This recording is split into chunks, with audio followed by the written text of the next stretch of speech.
what that new format will be, whether that's 14, 16, 24, 240, whatever it is. Those two guys exclusively have the power to make that change. It doesn't matter that if everybody on the planet wants to go to 24 and Greg Sankey wants to stay at 16, or excuse me, stay at 12, we're not going to move off of 12. So there's been a lot of push, a lot of momentum. I'm sure, people listening have saw it online and social media that there's this push for a 2014 playoff. Yep. It doesn't matter, Rock, until Greg Sankey and Tony Petitti agree on this. And to be very, quite frankly, I don't see any reason that either one will come off of their position before December. So if they don't, if you like a 12-team playoff, good news. We'll probably have a 12-team playoff again in 2027. But ultimately what will happen and what happens with everything involving college athletics is once the financial numbers make sense to both sides, whether that's 14, 16, 24, whatever that number is, then that's when they will come to an agreement. And then, of course, they're going to spin it. Well, we want to get more teams involved, more opportunities, yada, yada, yada. That's all BS. It means they finally came to an agreement on how they could make the most money for everybody and whatever that new model will be. But, yeah, we're at 12 for this year. And, they've got till December to figure it out. If December 1st is a deadline. If they can't agree on that, we will be 12 teams in 2027. There you go. Brett McMurphy, best at what he does, laid it all out. I'm assuming it's the athletic departments they're looking for more money with the NIL. What about coaches overall? Are there some that would like it to expand so that their teams could be in playoff contention? I've also heard one or two coaches that don't like it. Is there a consensus, would you say, Brett, with the coaches? Yeah, Rock, and I think it's pretty simple. I was down in Coral Gables and talked to Miami's Mario Cristobal a couple weeks ago, and then saw him last week at ACC meetings. He's one of the rare coaches among the power leagues, and that he wants it to stay at 12, or maybe if you go to 16, that's fine. He doesn't want it to go beyond 16. He basically told me, look, it's not a beauty pageant. You got to earn this on the field. However, he is in the minority by a big margin. Mm-hmm. And the reason is simple. If you've got a 4-team playoff or you've got a 12-team playoff, there's going to be a lot of fan bases that are not happy because they didn't get to a playoff. When you go to 24 teams, now suddenly it doubles the field, and coaches are like, hey, basically if I finish in the top 25, I'm getting in the playoff. So that would, in theory, appease their fan bases. That would make their jobs more secure. They could continue making millions of dollars. So that's why the majority of coaches want to go to 24, because that will appease the fan bases and, calm the restless natives, if you will. However, I would argue that just going to 24 is not going to be enough for some fan bases. If you're at an Ohio State, if you're at an Alabama, if you're at a Georgia, and you make a 2014 playoff is the 20th ranked team or 21st ranked team, those fan bases are not going to be happy unless you make a deep run into the playoff. Right. Similar to the NFL. Yeah. You see coaches fired that get to the NFL playoff, they're eliminated in the first round. They made the playoffs, but that's not enough. You've got to advance. So I think at first glance, 24, everyone thinks, oh, you're safe if you make the playoff. I disagree. I think if you're a team, again, it depends on what your expectations are. If you're a middle-of-the-road ACC team, pick Louisville out of the air. Uh-huh. If Louisville gets to the playoff, that means different to their fan base than if an Ohio State gets to the playoff as a 20 seed. So I think the expectations are still going to be the same. Maybe for the borderline playoff teams that haven't got into a playoff yet, and there's a ton of them, that will help their coaches survive. But that's bottom line, Rock. That's why they want to do it. Gotcha. I don't think anybody can, with a straight face, will tell you, we want to add 12 more teams because we think the 22nd, 23rd, or 24th ranked team can realistically win a national championship. Right. Nobody believes that. Right. Nobody. Right. All right. This is Brett McMurphy joining us on the Central Florida Behavioral Health Network, DAE hotline.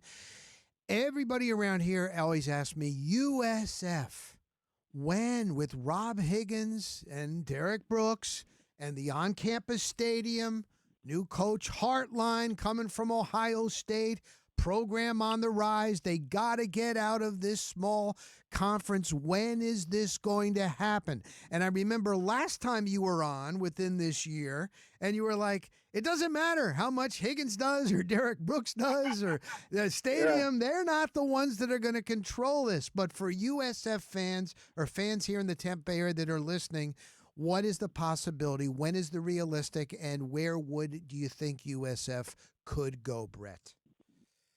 You got a good memory. I thought I told you that, but I yes, wasn't you sure. did. And I love Rob Higgins. I love Derek Brooks. The stadium's going to be incredible. But USF basically does not control their fate. They could win the next 36 games in a row, and they're not getting a bid to a power league. Unless is there is not going to be any movement among the Power Four conferences until the SEC or the Big Ten decide they were going to expand. When is that going to be? Nobody knows. Most likely it would be after the 2030 season. And that's because that's when the TV deals end, the new TV deals will start up. Most likely realignment centers around the start of new TV deals, network deals. So that's the way to increase your TV deal is to add new members. Well, for that to happen, the Big Ten would grab, you've seen all the names, somebody or somebody's from the ACC, and those schools would go to the Big Ten. Then it's an uncertainty. I go back and forth. I could argue either way. Would the SEC expand just to keep up with the Big Ten? Ooh. I don't think they necessarily want to, but could they? Gotcha. They would most likely take teams from the ACC also. You're going to see, I think, that most highly sought teams are going to be North Carolina and Virginia because they are not in Big Ten or SEC markets right now, and they're both state universities. And I think that they value those two as the most highly sought after programs. And I know probably the reaction of people are thinking of those programs are not that good. Obviously, North Carolina's in a down slump. Virginia, very good last year. You have to. It's hard to do that, but you have to take out the success of the team on the field. It has more to do with alumni base, resources, footprint, all that kind of thing. So, long-winded answer is, if the Big Ten or the SEC grabs some teams from the ACC, Miami is going to be highly sought after.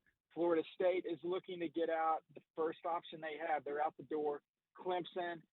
There's a number of others. Once those guys move on, then USF will get an invite from the ACC. But there is no way the ACC is going to ask USF or anybody else into a league that already has 17 members. There's no reason to do that. So basically, you've got to hope, if you're a USF fan, you've got to hope that the Big Ten and or the SEC grab some schools, and they'll grab them from the ACC. Look, I'm an Oklahoma State guy. There's nobody in the Big 12 anybody wants, so the Big 12's fine. Gotcha. Kansas could be a possibility, maybe Utah. Certainly USF's AAU status helps. But again, they are not going to get an invite to the Big Ten or the SEC. That's not a slide on USF. That's just the facts. They want teams that are right now in the power leagues. And then at that point, USF would get pulled up, if you will, to the ACC. The question that I get after that, and I don't know the answer because it's impossible. I could project, but it's hard to say. What would an ACC look like at that point? Right. How many schools are they going to lose? Are they going to lose 2? Are they going to lose 6? Who are they going to backfill with? USF, are they going to grab other teams from the American? If the Big 12 loses a couple teams, are they going to try to grab some teams that make sense geographically to the Big 12, like a Pittsburgh or a Louisville? Would they go from the ACC to the Big 12? So It could be mass chaos, but fortunately or unfortunately, depending on your viewpoint, that will not happen until the Big Ten or the ACC expand. And guys, if they don't expand, Hmm. then I don't see any movement with USF or anybody else because there's so much stuff going on. Conferences don't want to add new mouths to feed. They don't want to add additional members to grow when they're trying to find more revenue and all that. They will only add new members if they're replacing schools that they lost. Boy, he said it. You know what? You're telling it like it is, man. That's why you are America's Yeah, I'm best. not going to sit here. I don't No. want to sit here and say, Yeah. "Oh, USF's going to the SEC." Right. No, they're not. And Okay. the reason is nothing against USF. The SEC's already got Florida. I don't think Florida State. I don't think the SEC would get an invite from Florida State. Let's say the Big Ten took North Carolina, Virginia, Miami. Pick another school out there. Right. I don't think the SEC would say, "Oh, we got to get Florida State," and people would be like, "Why? Florida State? They've great history. We all know what Florida State's done. Uh-huh. Kind of a down area right now." The SEC already owns the state of Florida with the University of Florida. Right. You're adding another school in Florida. That's why I don't think Clemson is active to the SEC. They've got South Carolina there. Good point, So Brett. the SEC, yeah, so that kind of hurts USF, and that's why the ACC would not take USF now. They've got Florida State and Miami. Gotcha. Now they lose Florida State and Miami, and absolutely they will be a target. All right, Brett McMurphy, the best in the beeswax on 3. He is the man. Thanks so much, Brett, for just taking a couple of minutes. We always love having you on. Thank you, Brett. Thanks, Rock. Enjoy summer. All right, we'll continue here on the Flamethrower Rock Rally in for Nick Wise on WDAE.